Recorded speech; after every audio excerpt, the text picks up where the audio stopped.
Hello there everybody, this is Drunk Goomba 1645 and welcome back to more Let's Play The Last Remnant.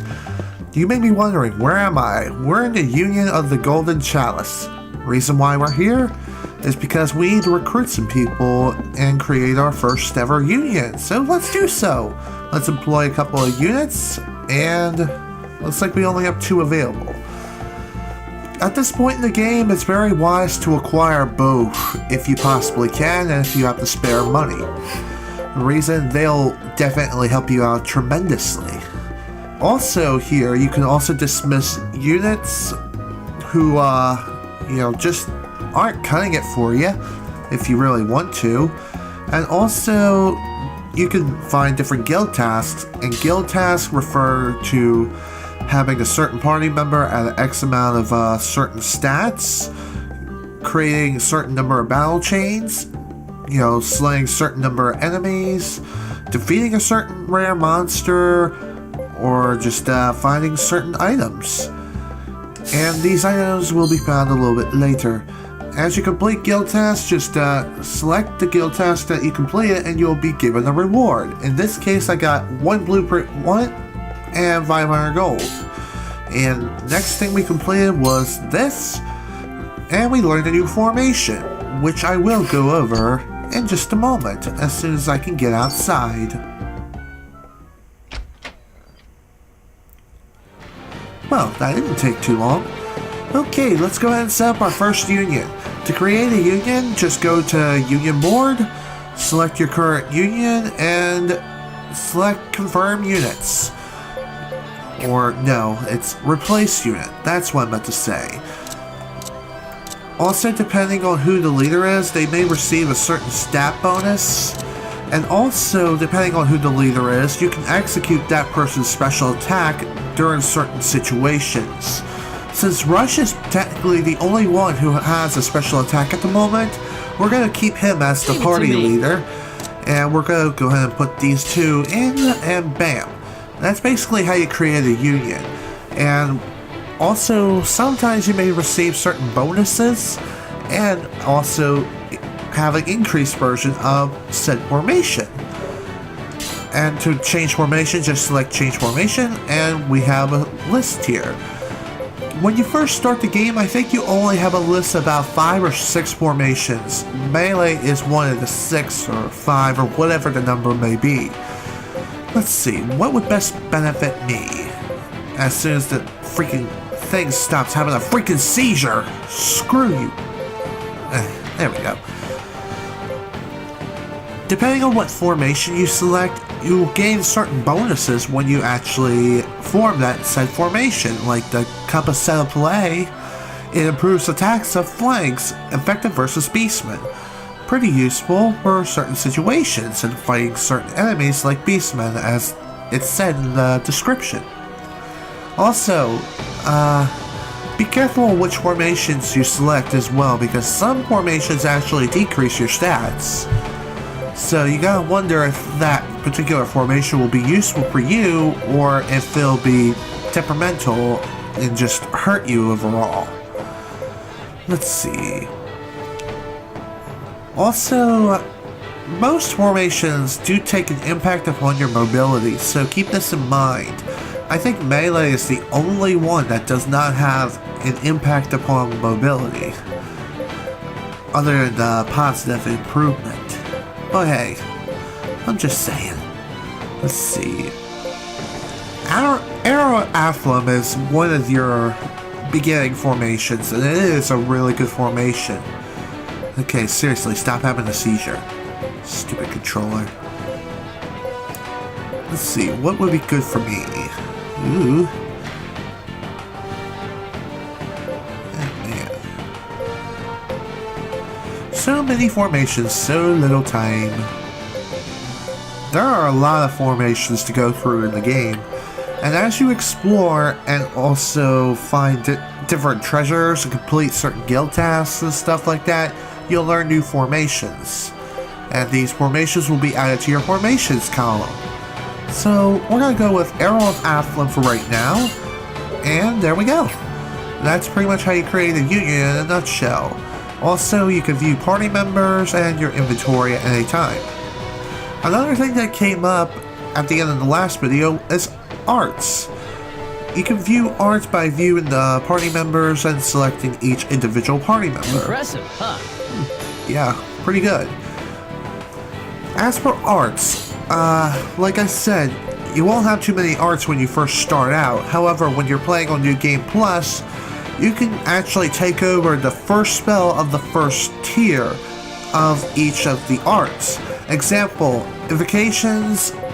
The first spell I learned from that category was Spark, so I was able to take that with me. And also, you only carry the first variant and not like Spark 5, Spark 4, or 3, etc., etc. Optic Ward is another one you don't really carry with... dang it, what am I saying? I don't know. I'm going crazy! Yay, craziness. Another thing with the PC version, which the console version did not have, you can actually disable each individual art or disable an art of each category. And that's actually pretty useful if you're trying to level up a certain art. But I'm going to keep all my arts enabled, at least for right now. And also another thing with the PC version, you can actually change your wielding style. With your currently equipped weapons, you can change to a one-hand style, power grip, or dual wield. Your current wield style, I don't know. I don't know what I'm saying anymore. Let's see, what do you have? Just restore. Rush is the only one who carries his arts over. The other people's arts remain the same when you first recruit them. And that's basically that. Excuse me. So today, before we continue and move on with the story, we're going to go over side quests and how they work. First, side quests for the most part are located in pubs and bars throughout the world in all the different towns. Whenever you see a little red talk icon, that means a side quest is available for that particular individual, so let's speak to her. Why? Because we can. I assume you heard about me from the pub employee. Actually, I didn't speak to him at all.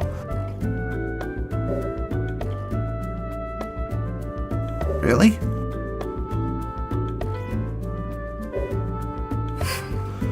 Sure, okay, I'll take care of it.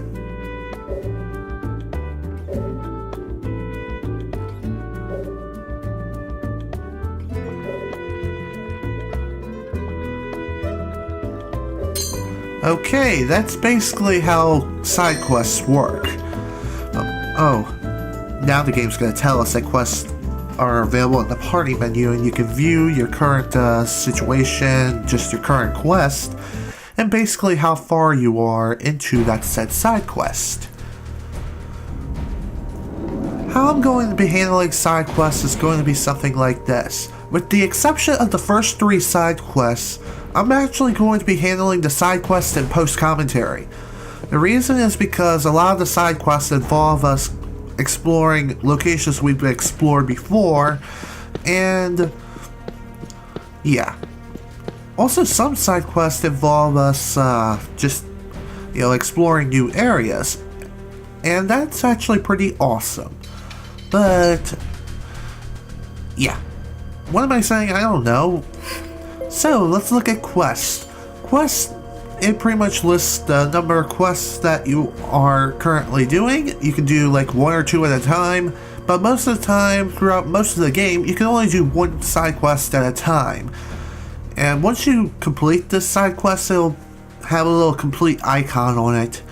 And also the quest log pretty much just tells you what's going on in the side quest and how it actually occurred, for the most part. And that's basically side quests in a nutshell, for the most part, I think. Okay, let's go ahead and hand this letter over to the Weeping Yama.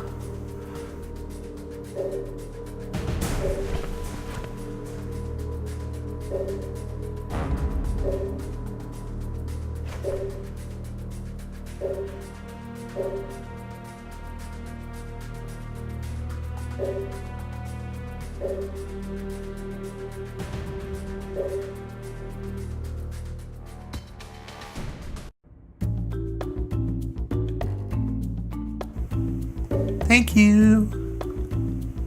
Yeah, I was. Sweet. Nice. Not too bad.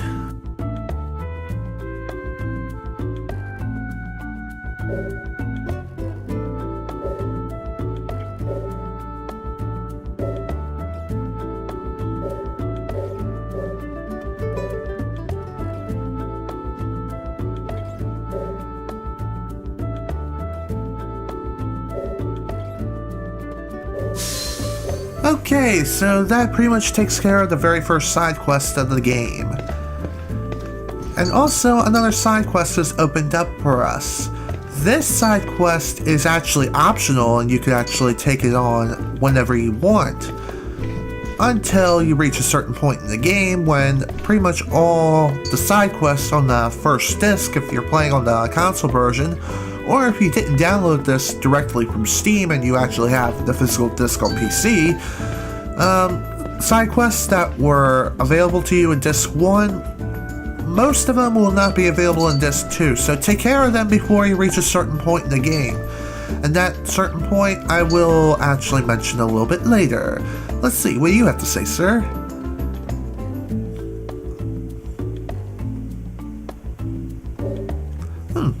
Thanks. Well, the bartender pretty much told us where to go to next, and we need to go to set up a lay. But before we head there, let's talk to you after the camera has a couple more seizures. Hello, chum. The name is Bolson. I hope I said that right. I'm a bloke once earns his keep doing other folks' dirty jobs.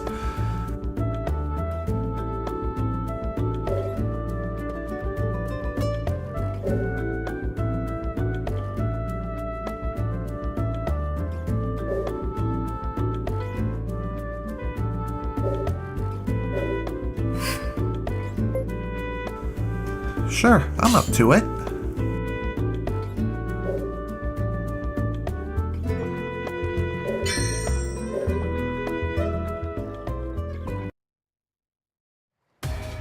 So, this is basically what I was talking about, some side quests actually exploring previous locations. This is one of many side quests of which you'll be doing so.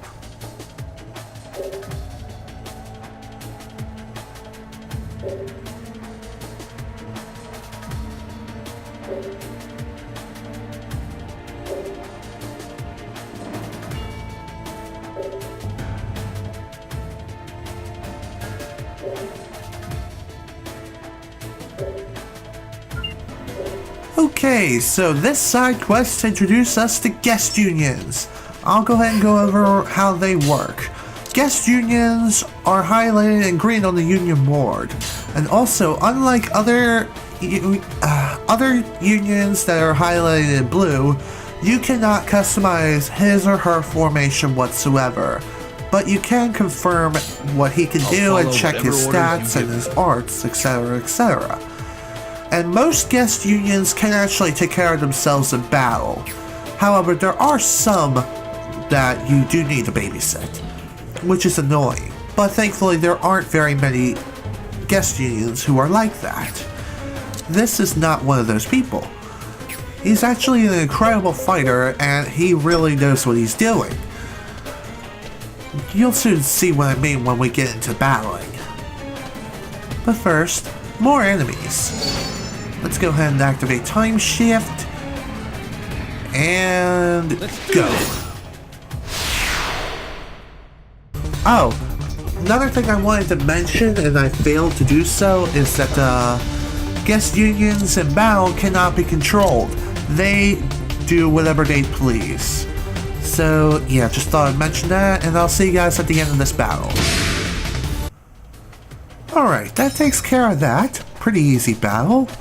But, once again, we're still in the little baby stages and just taking baby steps. Uh-oh. Wait, leave me alone, I want to go home, help! Quiet, you. Voice bloody, come on, Rush, we better hurry. Well, of course. I wonder who this little kid could be. And I didn't mean to go that far. Help! Hey, ow, watch it. Quit struggling and sit there like a good victim. Bro, come on, give it up. We're supposed to be kidnapping. This is more like giant napping. Yeah. You can squish us without even trying. How are we supposed to ransom him when we're flat as pancakes? Shut up, both of you. They said some sick, wimpy little rich kid was lost in a cave. How was I supposed to know he'd be a giant Yama dude? Looks like trouble. Rush, we gotta save him. Okay. Alright, let's get these guys what they deserve. Nice good old butt whooping. Alright. The next mission is defeat the bandit leader. And the bandit leader is right there, so let's go ahead and boogie. No, we're actually going to do this instead. Let's begin. Come on, let's kick some A. Oh yeah, let's go and kick some A indeed. Die. There we are. Enemy defeated. Next. Dang it. Not what I wanted. Another thing I failed to mention was guest unions. Even if they are alive and your main unions are dead, it still counts as a game over. So yeah, just thought I'd mention that, and I'll see you guys back in the battle in just a few short moments. Alright, let's give this another try, and this time we're going to attack the leader instead. Let's do this. Come on, let's kick some A. Indeed we shall. Oh, right in the face. Oh yeah, nice hit. Oh god, not this. Dang it, I hit the wrong button. You okay? And Catch 'em in their blind usually spot. when a friendly union evades, that normally Won't means let that... bullies like you get in my way. Alright, get them no matter what. Let's break deadlock and proceed.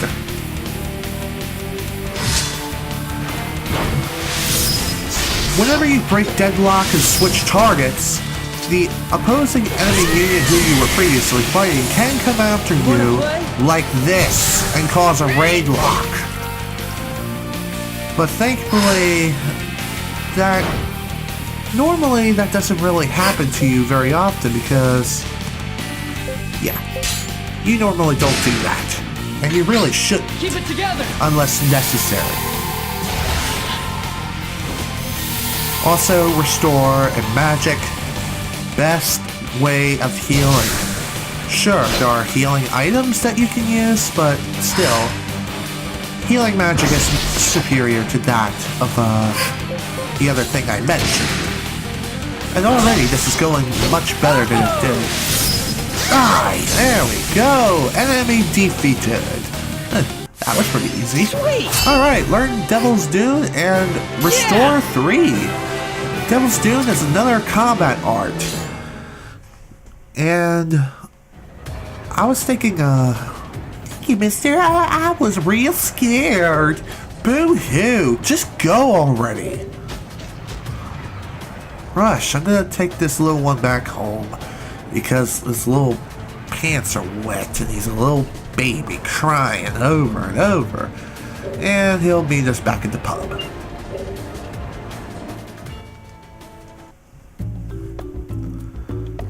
Nice work back there, pal. Couldn't have done it without your help. The kid's pa was quite thankful as well. Gave me twice the reward he did. Here's your half. And we got 500 gold. Nice. Thanks, buddy. Didn't expect all this. I can get her something real nice. Who's her? Nothing. Just thinking out loud. Say, if you ever need a partner in a fight, pop by the guild and let me know. We're mates now, so anytime you need a hand. Alright, excellent. Whenever you complete certain side quests, that particular individual may actually become available for you to actually recruit in the guild of that particular town. Since Balsam was here in Athlum, he'll become recruitable here in this place. Why? Because he can. And things are awesome that way. no new guild task complete, and recruit. Also, you can only recruit a certain number of people at once. Right now, at the beginning point in the game, we can only recruit up to 10 people. Let's see, can I add any more people? Leave it to me. No, I can't. I can only add up to 3 people at once. Sweet. And done. Also, if you replace certain members, you sometimes gain an additional stat boost, which is nice. So choose wisely upon your unions and who to replace if you need to within your unions. So with that out of the way, let's go on ahead and head to Setup LA, which is our next stop.